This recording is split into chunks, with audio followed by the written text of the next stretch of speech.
Once upon a time, in a room full of wonders, where every step leads to magic, and the journey of a true story begins here, with amazing guests and true miracles. Please like and subscribe for more amazing videos.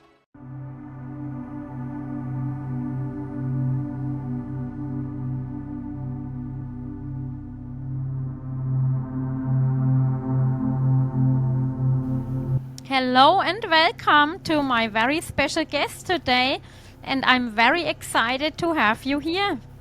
Thank you so much for joining. Thank you for having me. And I'm very excited to hear your near-death story. Yes, thank you so much for being here, and other people may enjoy these experiences as well. And yeah, I like to know, how did it all begin? Well, it all began one day. My stomach wasn't feeling well. I remember I was watching television and I started getting these stomach aches, and I thought it'd go away. And then as they got worse, I kept wondering, like, man, what is that? What is that? What could that be? Blah blah blah. And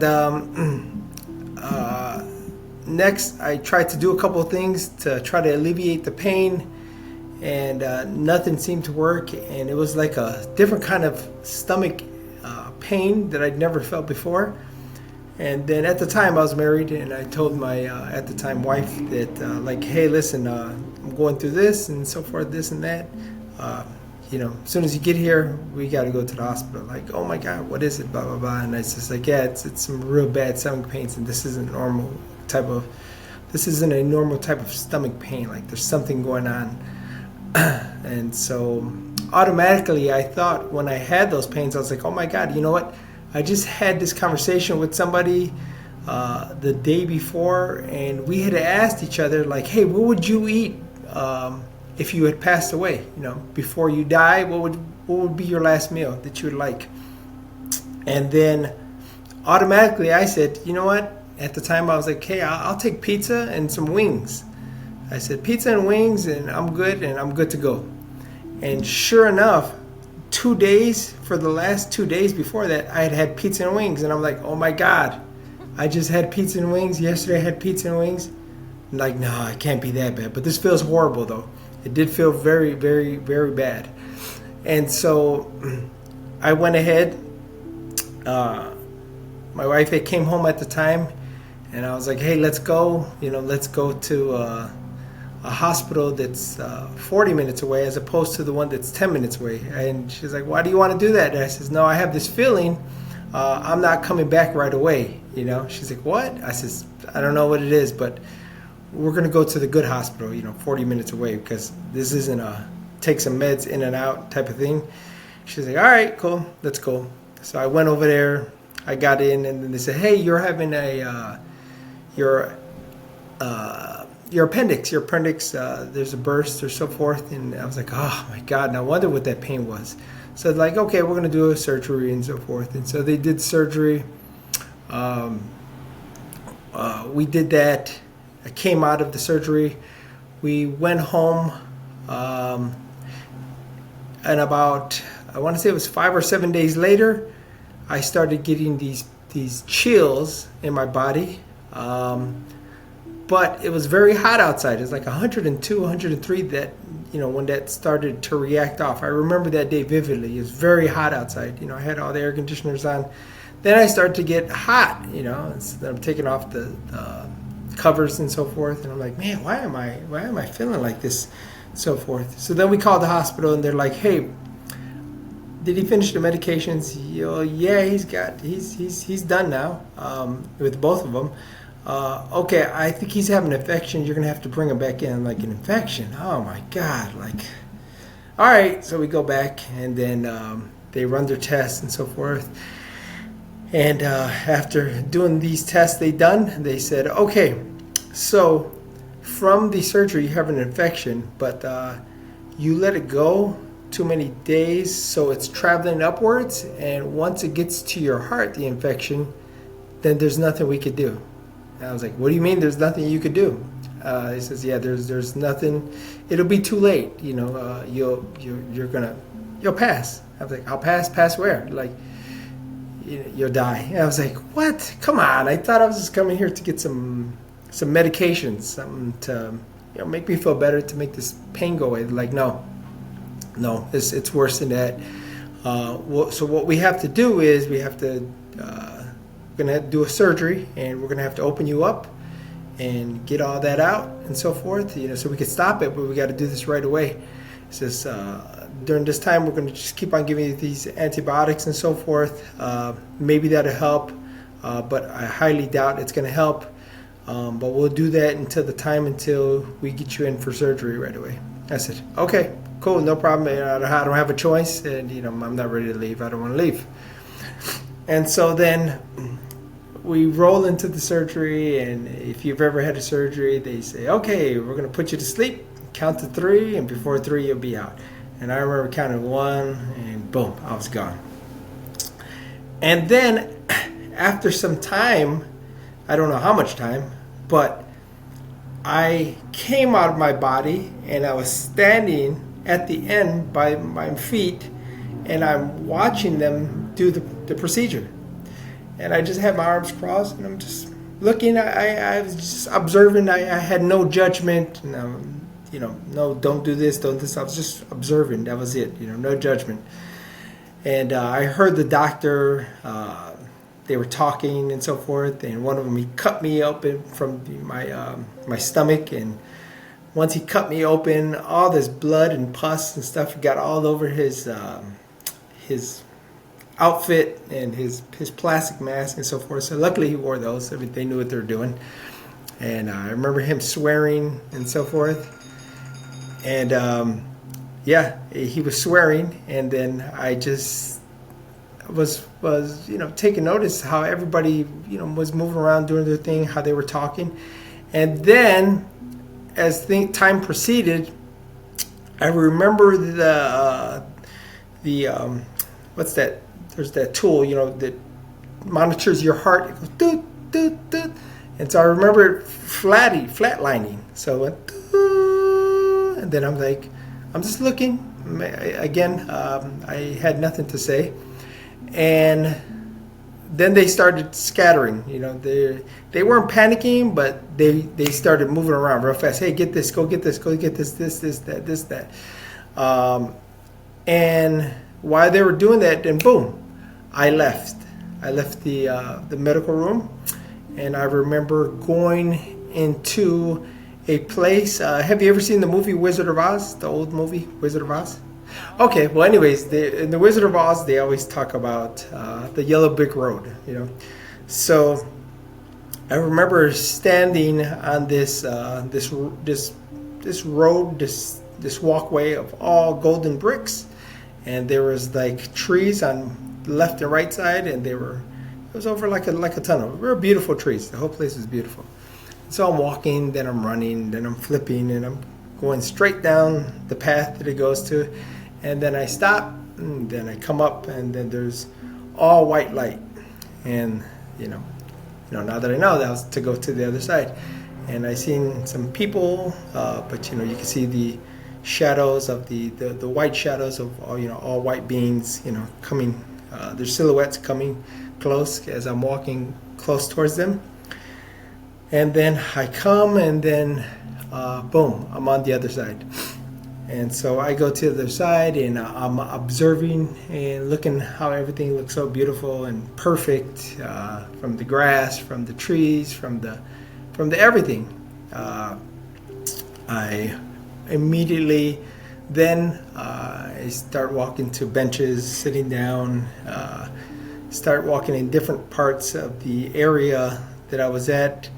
It was very park and forestry like. And then I seen a old friend of mine, childhood friend of mine. I started to speak with him. He was very happy. I remember his laughter and his smile that he had when we were little, and he's talking the same way, speaking the same way. We're talked a little bit. Hey, what do you think about it? Over here. I was like, man, it's beautiful. It's nice. Blah blah blah. And we talked about some other things, and then I see my grandmother. me and my grandmother, we started speaking, and she had asked me like, hey, how do you like it, and so forth, and this and that. I told her the same thing, like, wow, this is, I feel like home. I feel like I'm at home.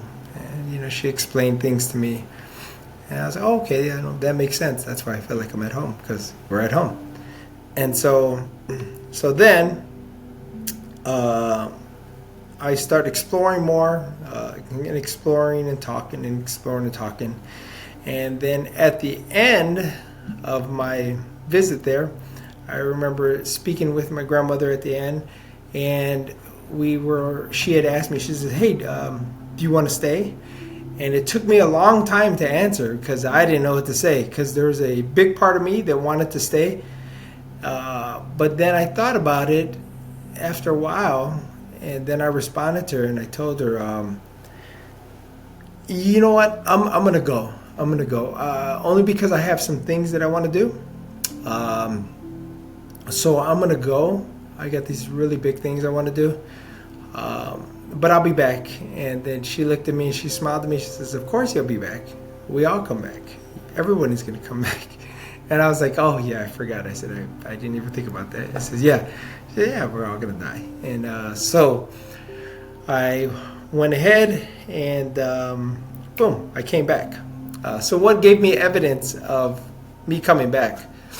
So if you've ever had a surgery, once again, you're in a post-operating room and you're coming out of it.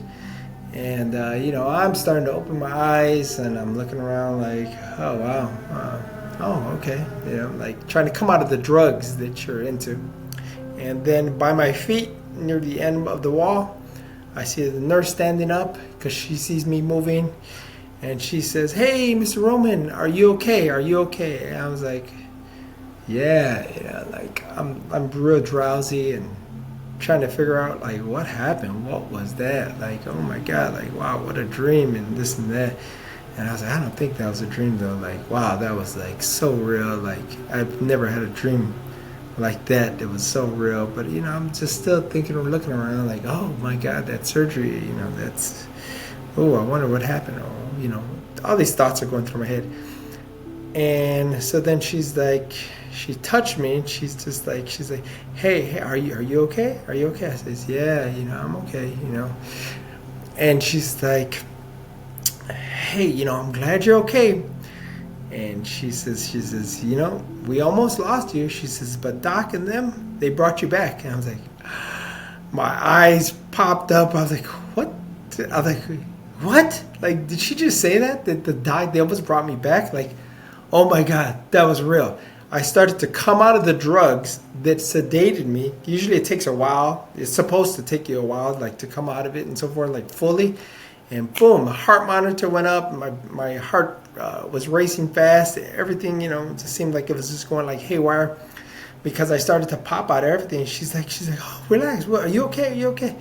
And I was like, I thought that was a dream. I says, but then it felt too real. But then you said that they brought me back and this and that. And she's like, yeah, they brought you back. You flatlined and so forth, but they brought you back. And I says, this is what I seen. I said, I seen this and this happened and this happened. And he said this, telling her which doctor said this and that. And he swore and he was swearing too. And she was running and she went to go grab this and that, this and that. And she's like, oh my God. And she's like, I've been here she's telling me, she says, I've been here at the hospital working forever. And I've heard of things like this, of other nurses meeting somebody who, crossed over because, they were flatlined and so forth. She says, but I've never had no one. She says, you're the first person. She says, and I'm getting ready to retire. She's like, wow, like, she's like, wow, like, I can't believe it. She's like, wow, she's like, well, you just relax, so forth. I says, hey, I'm going to try to relax. I says, I just can't believe it. I just couldn't. And I just kept saying that over and over, like, I can't believe it. And like, oh my God, I can't believe it. Like, wow, that was real. I says, oh my God, all the stuff that I learned and that I heard and that I talked to and the people and what I seen and what I listened to and this and that. I says, I just can't believe it. and she says, "Hey, listen, here are the instructions. Here's what I want you to do. You're going to push this button right here. If you want your pain medicine to react before this time, otherwise you're going to get it every 15 or 20 minutes." She said something like that, because you got a cut in your stomach from your navel area to your belly button. She says, so they didn't sew it back up. They left it wide open. There's only bandages over that. I was like, what? She's like, yeah. She's like, it's wide open. Just the bandages are on top of it. And I was like, wow, I never heard that. She's like, well, yeah, that's how they get out infections. And so I was like, oh my God.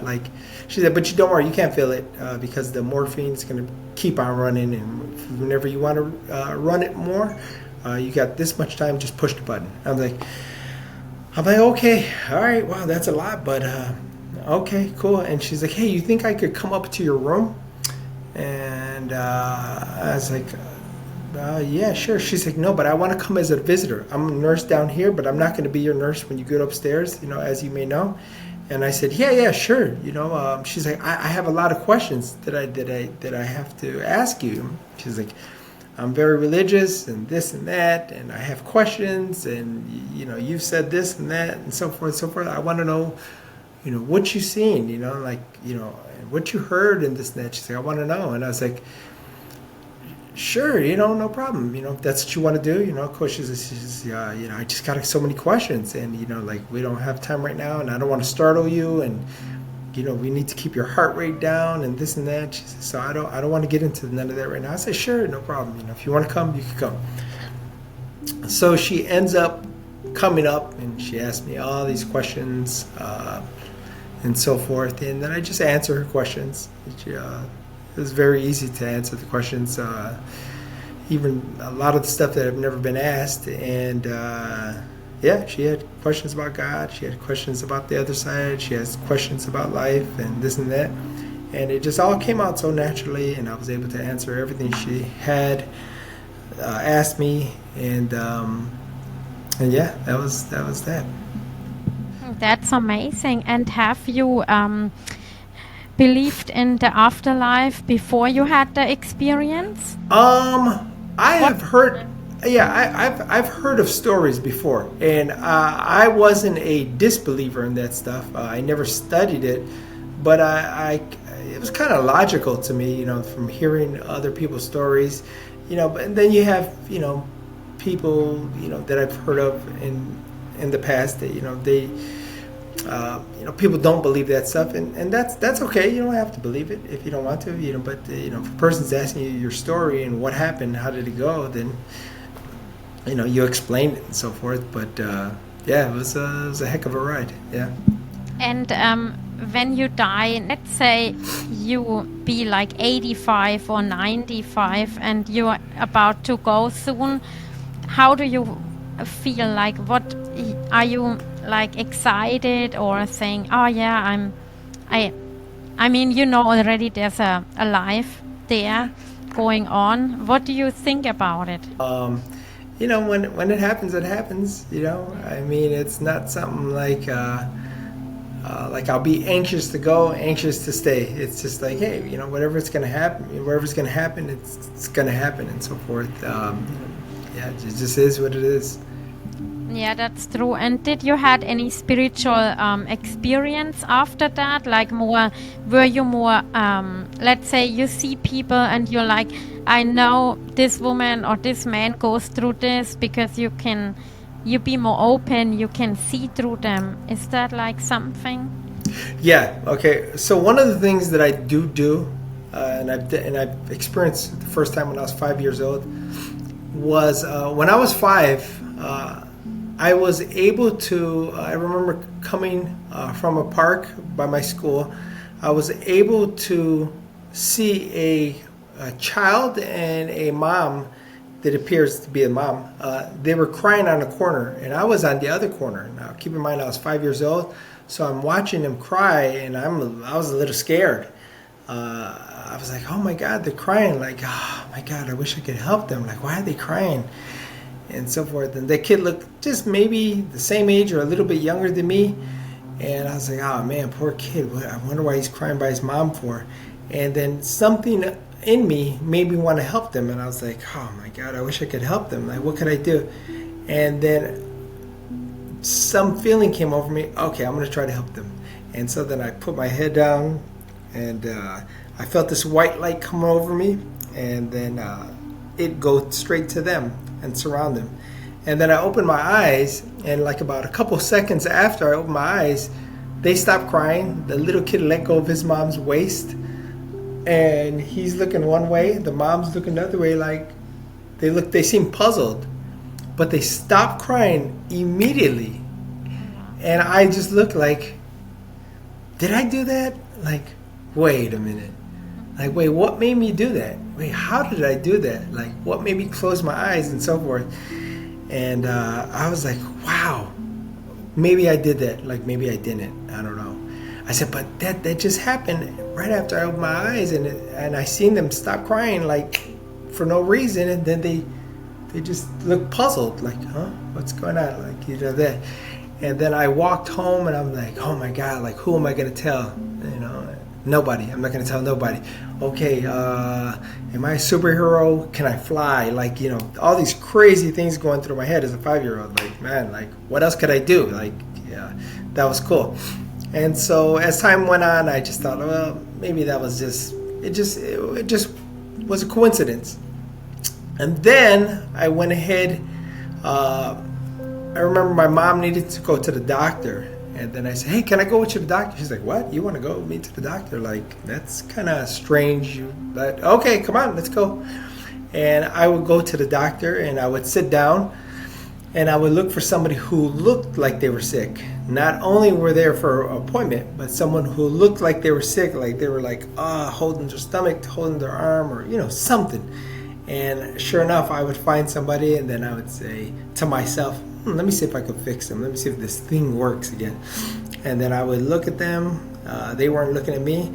And then I would close my eyes and put my head down, and I feel that same white light come over my body, and boom, go right to them. And then I open my eyes, and then after a couple of seconds, then they would, you know, they'd move their bodies around like, you know, say like, hey, you know, like, hey, I don't feel like this no more. Like, hey. And then after a little while, then they were just okay. And sometimes they would just go straight to back to the front desk, and I would just watch to see what they would say. Hey, listen, I'm going to cancel my appointment. I got something to do. Something came up. Hey, I thought you were feeling like this. No, I'm okay now. You know, like, just another time. Like, but I thought you were, no, I'm fine. You know, okay. And that would consistently happen every time if I would go to a doctor, and if I found somebody who was not feeling well, not looking well, and so forth, and in pain or some anguish or anything like that, and that would happen. So I did that throughout my childhood without telling anyone. So I would just do that. But after that experience, because I mean, when I had that near-death experience, I was about 30.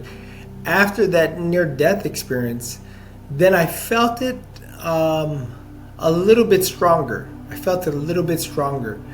And I remember at the time, my mom had gotten, time after that, my mom had gotten into an automobile accident, and it was like a life and death situation.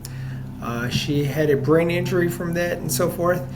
And so while she was in the hospital, and while they gave us not so good news of what could happen, her passing and so forth, you know, I decided to, like, okay, I'm going to go ahead and help, you know, fix her. I'm going to go ahead and help make her better.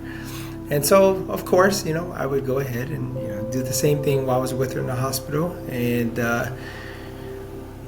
since it wasn't so fast, not to say that was the total reason why she got better, but she got better. And she never, of course, she's still with us today. That's been it's been like 20 years ago and so forth. And so she's still okay today. She got some injuries, but that's about it. But she's still here with us today, and she doesn't, at her age 76, she doesn't take a medication today. You know, that felt like that made that stronger from once I had that experience with the NDE. Yeah. Yeah, that's good. And do you offer any healing sessions? Yeah, I do. Yeah, I do. I on my website, you just go there if anybody wanted to book a session with me. As long as I can see a person's eyes, just like I see your eyes, I'm able to go ahead and help them. I also do in-person stuff. I also do stuff while in emergency rooms at the hospitals, the ICUs, and so forth. Especially when they're at the families at their last wit's end, and they're like, "Hey, the doctor said that, we might as well start calling family in, to say our goodbyes. This might not work. They got a day left, they got a week left, or whatever, and so forth." Usually that's when people, will use me as a last option, and we have had a lot of success, doing that. That's very amazing. Yeah. And so Thanks. do you read it through the eyes? Or you just observe the body and look at them? But how is this work? Because I can read eyes. That's how my gift works. So I don't know how yours is. Okay. No. What I do is I just let's say if we were doing a session, as long as I could look at your eyes, and you were able to tell me, "Hey, look at this, what I got going on today. My stomach's been bad, my ankle's been bad, blah blah blah." Then that's when I go ahead and I can do my thing. But if I'm in front of somebody, I'll come close to them, with my hands, and I'll just put around the area wherever it's going bad, or when it's in a negative situation, I just put my hands on that area right there, and then and usually good things happen, from there. Yeah. And what about relationships? Like my sister, for example, she is very alone and looking for somebody for years. It's hard. Is there anything?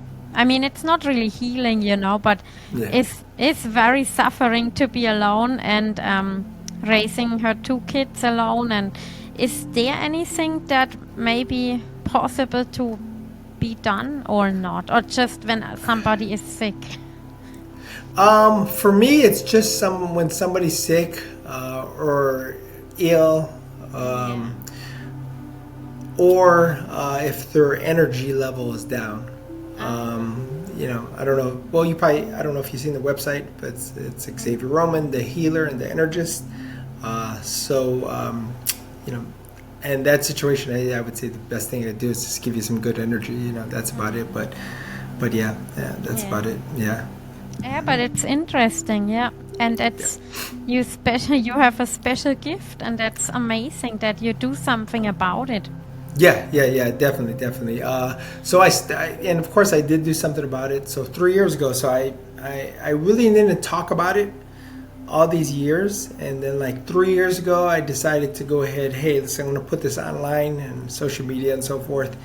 That way I could reach more people, help more people, other than people in my area and in my city and so forth. I could help people online, and so I built a site and so forth, so then I can meet with people online and try to help them out that way. That is great. And so you're doing it through your own powers, and do you give any advice? Hey, don't eat this, or you also? Whatever comes up. Yes, whatever comes through after they tell me, and then we do our session, and then I say, okay, here's what I feel that happened in the session. This and that. This is what you may want to do. I'm not telling you what to do, but this is what I would suggest doing going forward. Try this out, do this, and so forth and so forth. And how do you feel now? Oh, you feel good? Okay, great. Just do this, and you should, this should enhance your good feeling and so forth, and you being better off now. And do you think one session is enough, or do they come back for more? Mostly it is one session, but there are people that I do deal with. That's more than one session, like if they have some kind of extreme illness or some extreme disease or and so forth, then I will go ahead and deal with them just a little bit more. Yeah. That is amazing, yeah. Yeah. And so, with your near-death experience, also, had you felt when you talked with your grandmother that, like, hey, I miss you, or how was that feeling? Yeah, that feeling was like I was in awe, like, oh my, like, wow, like when I talk about it, I feel like it was just yesterday that it happened. Only when I speak about it, like right now, you ask that question and boom, her face comes right by my face, and she looks so vibrant and different. Then you get the childhood memories come back in your head and so forth, and yeah, that was a little jaw dropping, but then I guess you get used to it because you think about it, a lot, especially when you're having these types of conversations or when I have these types of interviews and so forth. But it just makes things more real, Yeah. it's you know it may not be real the way that everybody in the physical body might want it to be real, but you still play it back in your mind just like as if you were touching a physical person or a person in the non-physical, so it's still real because whatever comes to your mind, that's what real is. Yes. Yeah. And your friend that you met there in heaven, was he passed away too? Like, Yeah. He actually got shot by a gunshot. It's not too far from where I live now. So he got shot, and when I spoke to him, it was a good feeling. There's a lot to reminisce about and so forth. But that was always a great thing to visit and to look back on and so forth. Even now to this day. Yeah. yeah, that's good because I asked because some people that I interviewed, they were in heaven and they have spoken to some relatives, but they were not dead yet. So it's there's different things going on that we don't know all. Very interesting you said that. I remember last year, could have been a little bit more than a year ago, I bumped into his. Actually, this is how it worked. I had a dream about him probably about a little bit more than a year ago. I had a dream about him, and then I woke up, and then I was like, huh, that was strange. Like, man, he was right there. Like, I'm just saying to myself, speaking to myself. And I was like, your mom, you're this and your dad and this and that, almost like he wanted me to say something to his mom and dad, this and that. And then I was like, I'll never bump into his mom and dad. I'm like, oh my God, what are the chances? Maybe that might happen, but the chances would be so small. That same day in the evening, I took my son for ice cream, which is about 25 minutes away from where I live. We opened the door to the ice cream shop. His mom and dad were sitting right where we always sit. Me and my son sit with his uncle and his uncle's wife and so forth. And I'm like, oh my God. And my son, at that time, he was like 10. He's looking up, hey, Dada, what happened? I says, oh my God. I said, Xavier, it's just too much. I said, it's just too much to explain. No, tell me now. What happened? I was like, Xavier, stop. I said, this isn't the time. I says, when we sit down, I'll tell you. No, tell me now. I was like, no. I says, this is a lot for me. So for me to tell you, we don't have enough time. We got to sit down. Like, I says, let's go get some ice cream, this and that, and so forth. And so we're eating ice cream, and then I explained to my son the situation. He's like, what? Huh? What? Hey, your friend, he died, and he was in your dream, and his mom and dad are here, like this, that. My son's looking at me like, are you for real? And I was like, I'm like, yeah, man. I said, I'm for real. Like this. I says, I can't believe they're here. I said, and I was just saying this morning, like, oh my God, the chances of me running into his mom and dad, like, that ain't gonna happen. Like it's just like, come on, like I haven't seen their mom and dad since probably not too long after the funeral, which was probably like about 20 years ago, 30 years ago, somewhere around there. I said, that ain't gonna happen. And sure enough, I talked to my son while we were eating ice cream. And he's like, hey, Dada, that's what he calls me. He said, hey, Dada, what are you gonna do about the parents? And I said, I don't know, man. I said, I don't know. He says, what do you think? What do you think? What do you want to do? I says, I'm gonna have to tell them. He's like, you are? And I was like, yeah. I says, I'm gonna have to tell them. I says, because this is just too big of a coincidence. I says, and I think he set this up. She's like, who? The mom and dad? I says, no, my friend who passed away. Because this took a lot to set this up. How could we be here at the same time? I says, that's like, it doesn't make sense. And so I went ahead and then I was like, I told my son, you know what? I'll be right back. Just stay right here, okay? Just stay. I really don't want to do this, but I got to go talk to them. He says, you're going to do it? I says, yeah. He says, I just got to get it out the way. I said, I don't want to. I said, let me go talk to him. So I went over to the table and I spoke with him. Hey, how you doing? So-and-so. Hey, so-and-so. And I says, hey, listen, I got to tell you something. And I says, it may seem off the wall. It may seem crazy and this and that.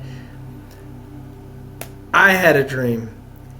And there's more to this dream. I says, you guys probably don't know this. A while back, I went ahead and I had an NDE, it's when you die and so forth, your heart stops beating and this and that, and you go to, I actually went to the other side, I seen this and I seen that, talk to this, talk to that, this and that. I said, but I seen your son when I was there. I said, back then at that time. I says, now this morning, I told him that I had the dream and this and that, and he told me to tell you this and that, and he told me to tell you this, and he told me to tell you that, and I know it's off the wall, and I know it's crazy. I said, but I just want to get it over with. I says, I hope this doesn't scare you or make you think I'm crazy and this and that. You can think whatever you want, but I just wanted to tell you this, and that was it. I was like, phew. And the dad, he got up, and the mom she was sad, and yeah. Yeah, we are always connected and they are right there. Yeah. And we just can't always see it and hear it, but it's good that you're so spiritual. Yeah. That's very amazing. Yeah, but it helped them though. It helped them out a lot, to hear it. They didn't back away from it. There's some sadness. Yeah, that is the earthly sadness, Yeah. Yes, but we will always be reunited. Yep. Yeah, we will. Yeah, I know that for sure. And I can't wait until I see my grandmother in heaven. I give her a big hug. Yes. I miss her. Yeah. Her hair? Does she have curly hair or no? Yeah, a little bit. Yeah. Okay. Yeah, I could see and feel that. Yeah, I could see and feel that. I actually I was in heaven, but without being dead, because when she died, we both made a promise. I say, when you die, you better take me to heaven and show me everything. And she kept her promise. So she died one day after our birthday, which was October 19.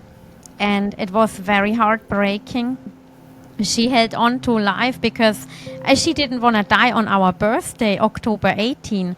So she's just held on one more day to not, it would be terrible. And I don't know how she could manage it, but there's a higher power. And before she died, I told her I saw already that you will be in heaven, because I had my third eye opened, which was amazing. So I saw it before she even died, a week before. And then before she died, shortly, a few hours before, maybe an hour before, I said, you better promise me, I need to know, because I love you so much. Like, I just want to know what's going on with you. I can't not know. And I said, promise me, you take me. So I went to bed the day after, and didn't know. I was so tired, I just fell asleep. And she, all of a sudden, I know I was out of my body. I don't know how, but I was standing right next to her. And she said, "Come, I show you."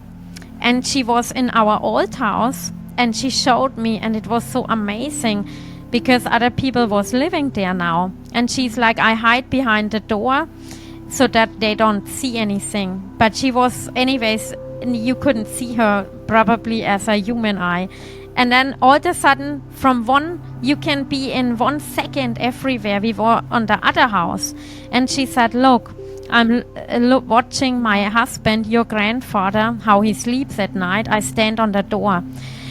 And then she's like, "I have to go now." I said, "Why do you have to go?" And she pointed at the ceiling, and the ceiling was open with lots of light. And it was vibrant and moving, and you could feel the energy of the light as it was the heavenly, like, home. And you could feel they need her back, her energy or something. And I said, "Do you eat? Do you sleep? What do you do?" And she touched my nose and she said, "You can't know everything."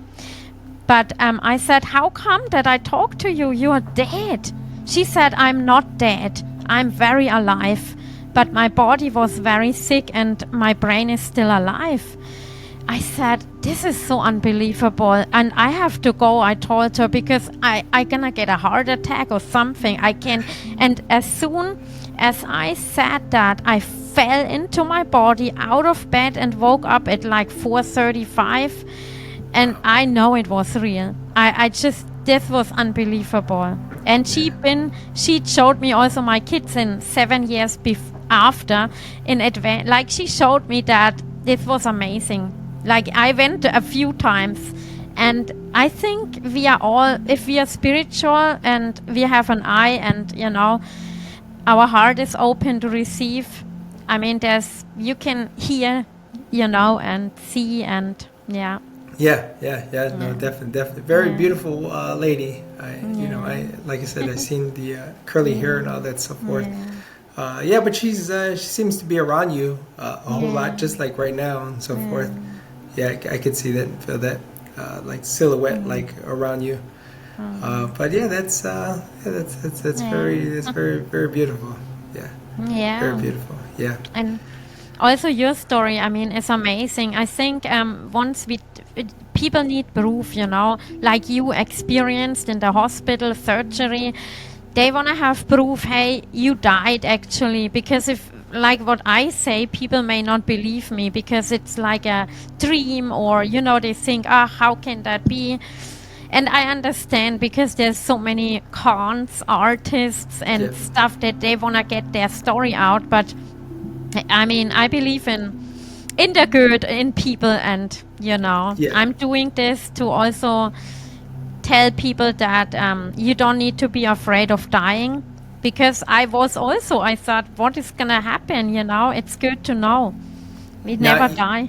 Yeah, because now you got that sense, and you got the actual experience from being over there, from her showing you, hey, let me show you around, see what it's like, and this and that, and so you're like, oh, this ain't bad, like, wow, everybody's afraid of this, And I tell you something, when people hold on to life, when they are older, especially in their aging time, they hold on because of fear. They don't want to die because they have so much fear, and I don't like that. It's good to take that out of them, to tell them, hey, it's all good, you can go, and there's no more pain. The pain is here, and you hold on to it, Yeah, the pain is definitely here. Yeah, the pain is definitely here.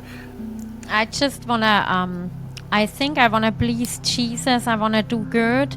I want to, I want to tell the truth, and I want to, be good. Yeah. And I really appreciate you also talking about your experience and definitely helping others. You do so good, and thank you for all you do. And I appreciate it. That's amazing. Yes, I appreciate it. I try to, just get it out of there. There's tons of people who may have had the same experience, but who don't want to talk about it because, they're afraid of the backlash, afraid of the comments and the the disbelief in the naysayers. But I mean, hey, you can't live your life through them. You can only live your life through yourself. We think too much what other people think, and we just let it go. And you tell your story, and even if it's a dream, it's amazing. Like I'm also a spiritual medium. I was reading many people, and it was very amazing. I read eyes, but I haven't done it as a business yet, and always thinking like you're doing a very big step, healing others, and just go for it, Yeah. That's amazing. Yeah, definitely. Yes, thank you so much for coming on today. Yes. And thank you for having me. And if you ever needed anything, just feel free to email and reach out, and I'd be glad to help you in any way possible. Yeah, I so appreciate you, and thank you so much again, and you have a wonderful rest of your day. You as well. Thank you. Thank you for having me.